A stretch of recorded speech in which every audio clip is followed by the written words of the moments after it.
I'm Billy S, welcome back to the channel. Last week we looked at and ranked the dungeons of the original Legend of Zelda. So this week, let's take a look at those who inhabit the dark places of the world, as I rank every boss in the original Legend of Zelda from worst to best. Now originally I was planning on this being an enemy ranking, including every enemy in the game, but after attempting to script that video, it just wasn't coming together. So instead, I'm just gonna give myself a little editing break, as this video is probably going to be short and sweet. Now you'd think the original Legend of Zelda's bosses aren't worth mentioning, they're very basic and don't require much skill or strategy to defeat, acting mainly as upgraded regular enemies. But many of them make returns in future games, and some create concepts that will be used down the line in future Zelda titles. Now please note with this list, I won't just talk about each boss's main boss encounter, as all of them show up again in future dungeons as mini-bosses, or in the case of Aquamentus and Gleeok, as actual bosses again. I'm also making the executive decision to include the Patra mini-boss from level 9 Death Mountain on this list, as I feel it has more complexity to it than most enemies in this game, and deserves a spotlight. With that out of the way, all 8 bosses in the Legend of Zelda NES ranked. Let me know your favorite in the comments below. Coming in at number 8, we have Digdogger, the boss of level 5, and a mini-boss throughout level 7. This creature writhes around in its lair with the tentacles that surround its form, a gigantic eye with surprisingly on-fleek lashes at its center. Now Digdogger for me always felt like the weakest boss in this game from a conceptual standpoint, as the only way to damage it is to play the recorder. This causes Digdogger to shrink down into either 1 or 3 smaller forms, which you can then damage and defeat. So Digdogger has no attacks of their own, only able to do contact damage to you, which is why in level 5 they had to place stone statues in the boss room that would fire at you. It was the only way to amp up the difficulty. In level 7, the Digdogger mini-bosses are found throughout, but none are compulsory to fight in order to beat the dungeon.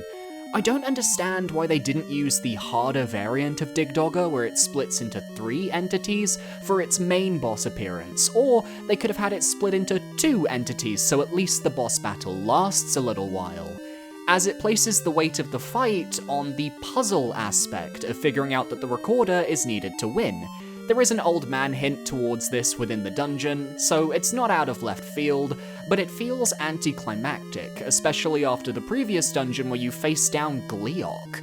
But I have to respect the decision, as this is the first time a dungeon item was required to defeat that dungeon boss, something that would become a prominent series staple moving forwards, practically defining the series. But it doesn't save Digdogger from the bottom spot.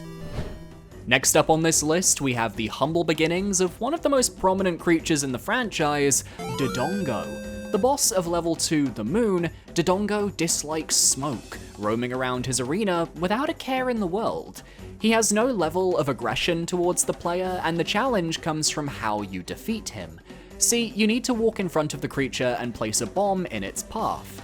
If successful, Dodongo will swallow the bomb and then explode. 2 bombs is enough to defeat the boss, allowing you to complete the dungeon.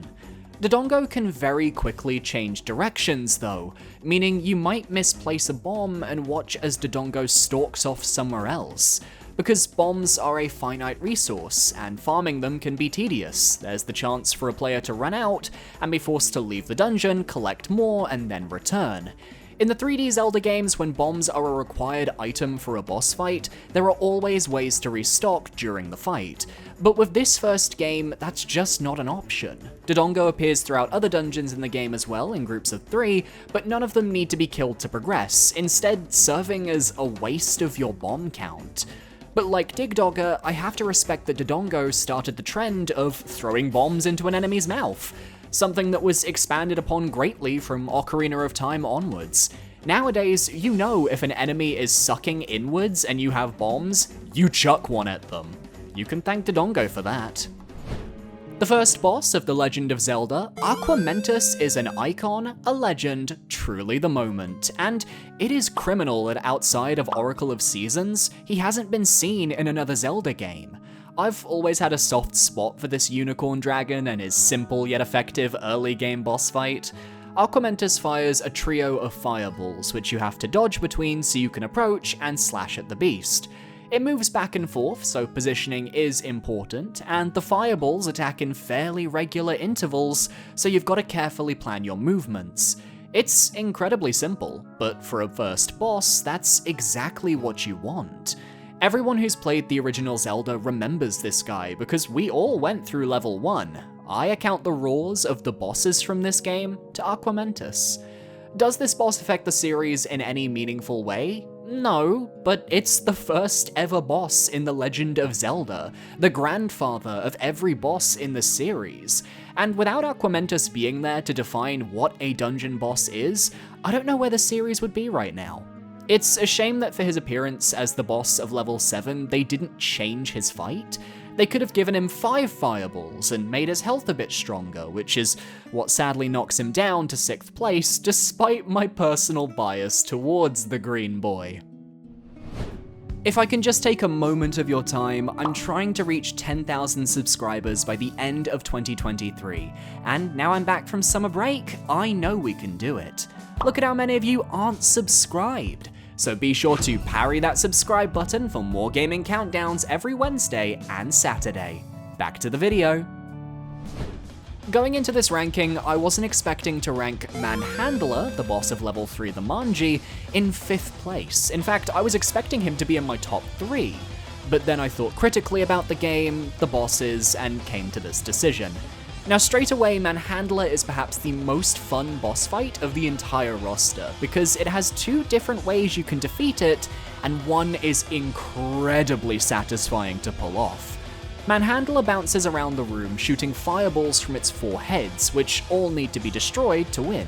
You can swipe at it with your sword, which is what a lot of players do when they first encounter it, or you can be a true gamer and use a shortcut to make the fight quicker. Place a well-timed, well-positioned bomb, and try to blow up as many heads as you can. Manhandler's health is low enough that the damage from a bomb is enough to kill a head, so it's possible to catch all 4 heads in the blast, instantly ending the fight. And Manhandler is constantly used as a mini-boss in future dungeons, from level 4, showcasing the difficulty curve as the boss you just faced in the previous dungeon is now a regular enemy, to level 8, where you can't go 2 steps without running into one. It's a shame Manhandler hasn't had a ton of main series love since then, appearing in Oracle of Seasons with an updated look, and most recently in Hyrule Warriors as a field boss. But I can't help thinking it's the perfect boss to bring back for a true 3D Zelda game, and the only reason we didn't get it back in Breath of the Wild or Tears of the Kingdom is because none of the dungeons or locations for main bosses focused on jungle and plant life. Hot take, I don't really think the first Ganon fight in the series holds up especially well. Or maybe that's not a hot take at all, I really have no idea. The final boss of The Legend of Zelda is definitely experimental, as you don't actually see Ganon on screen for most of the fight. He teleports around the room, firing at you in either a clockwise or anti-clockwise direction, and you have to figure out where he's going to appear next and hit him to do damage. If you succeed, he flashes on screen, then goes back to his attack pattern. The fireballs can be difficult to dodge at close range, and then there's contact damage if Ganon appears near you. The timing is very specific. Do enough damage and he'll turn brown, allowing you to fire at him with a silver arrow, which blows him up and allows you to collect his Triforce of Power. It's certainly a climactic fight, even if it requires the silver arrows, which many players won't know going into it. If you didn't go through Wizrobe hell to get them, you're fresh out of luck, my friend. It's rather fitting that this fight was remade as a small portion of the Ganon fight in A Link to the Past, because that's actually how I feel about it. This was a part of a fight that was being used as a full fight in the original game. And I get it, it's the NES, there's only so much you can do, but I think the other 3 bosses on this list have stronger concepts overall, and Ganon gets so much better later in the series, it's okay for him to start slow. A boss I was expecting to have much lower, Goma, the boss of level 6, sits on our podium with the bronze medal. Now, if we're talking specifically about the aforementioned orange Goma, it will be lower on this list, it dies in one hit, but luckily, we have the blue Goma mini-boss from level 8, which can also appear in the second quest. Now we're cooking. To defeat Goma, you have to fire an arrow into its eye as it's open, otherwise it will shut and you're forced to dodge fireballs until you get another attempt. I especially love the level 8 mini-boss because it's paired with statues that shoot at you and provide a tricky experience that, while a little overwhelming, feels like the true version of this encounter. Goma is currently one of 2 bosses outside of Ganon to be featured in the latest Zelda game, Tears of the Kingdom, being the boss of the Fire Temple, as well as being featured in Hyrule Warriors alongside fellow NES alumni Dodongo and Manhandla, so the longevity has always been there. Goma is a staple of the franchise and is one of the few enemies they keep coming back to time and time again. And Goma is also the originator of the hit the giant eye weak point trope that Zelda adopted over the years. And you know what? Not just Zelda, the entire gaming landscape took this trope and ran with it. Nobody else is doing it quite like Goma in terms of what this boss meant for the future of gaming, even if people didn't realize it at the time. I told you all at the start of this video I wanted to include the Patra mini-boss from Death Mountain on this list because, while it appears a few times in the dungeon, it honestly should have just been a full boss. Level 7 could have used Patra instead of Aquamentus, and nobody would have batted an eye because this enemy has so much thought put into it and deserves a silver medal. Patra flies around its arena surrounded by a series of smaller Patra, eyeballs with wings, a swarm of creatures dedicated to defeating Link. The smaller Patra will expand and contract, trying to damage Link, and to win you have to beat the big Patra. But you can only do so by killing the small ones first. So it becomes a game of positioning as you avoid taking damage while slowly chipping away at the Patra until the big one is vulnerable. If it were just this first variant, it would be cool, but not fully worth a top 2 spot. But then you have the Patra that rotates gyroscopically, creating this really cool visual effect and making attacking the Patra that little bit harder. There's a reason one of these creatures is placed right outside of Ganon's chamber, because they're difficult, they look cool, and they do decent contact damage to Link if you mess up. I'd also say Patra's design and mechanics are an inspiration for bosses like Argus in A Link to the Past, or pretty much any fight in the series that requires you to deal with minions before you can harm the leader. With more health than any other enemy in the game, they earn their spot as a tanky and strong series of fights. Was it ever going to be anyone else? The best boss in the original Legend of Zelda goes to Gleeok, the multi-headed dragon from level 4. Originally shown as a 2-headed beast, your goal is to damage each head until you sever them completely. Once that's done, the severed head will begin flying around the room, firing energy attacks at you until the body is slain. Now, the first appearance of Gleeok is pretty straightforward since you only have 2 heads to handle, but when you reach level 6 and discover the Gleeok mini-boss with 3 heads upping the ante, things get serious. And then at the end of level 8, Gleeok has 4 heads, which means you'll have up to 3 heads flying around the room at a time while you try to do that last bit of damage to win the fight. It's hectic, but manageable, as Gleeok gains power each time you fight him in a way the other bosses can't replicate. It's so simple, just add another head. It works flawlessly.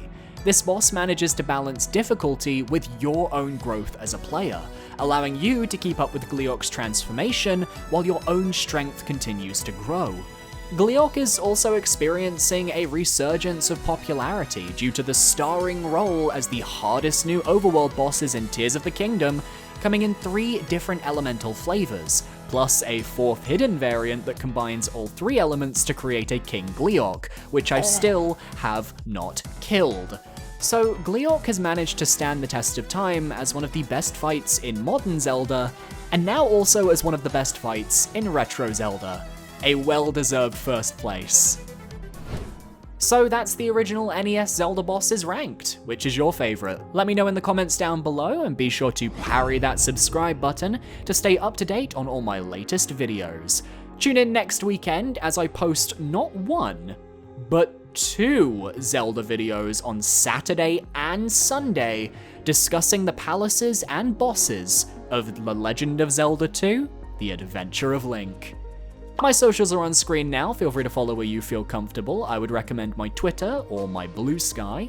A massive shout out to my patrons over on Patreon for supporting me for another month. You guys are amazing, and I will see you guys next time. Adios!